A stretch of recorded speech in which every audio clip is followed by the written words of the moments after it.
কয় পিস এনেছো আজকে? আজকে 400 পিস আছে, হয়তো 10-20 পিস বেশি হতেও পারে। তো রাজুদা 400 পিস পাওয়াটা নিয়ে চলে এসছে সকাল সকাল। এদিকে সব এদিকে হবে,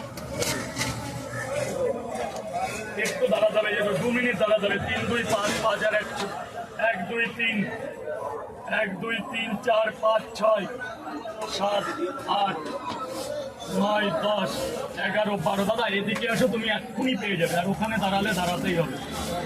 ওদিকে তুমি এখানে আসো, তুমি এক্ষুনি দেবো তোমাকে 1 সেকেন্ডের মধ্যে। তুমি নিয়ে ভেতরে ঢুকে যাও, টাকা তুমি 2 দিন পর দেবে, তাও ঠিক আছে। আসো এখানে আসো, তুমি এক্ষুনি পেয়ে যাবে। কই গেলে? আসো এখানে আসো দাদা, এইখানটা আসো। দাদা আপনার 12টা পাওয়াটা নিন, দোকান ব্যাগে দোকান, একটা গিফটি মেরে দোকান। কই গেলে? ওইখানে দাদা, দাদা ওখানে দাঁড়াবে না দাদা, ওই দাও, 3টে দাও।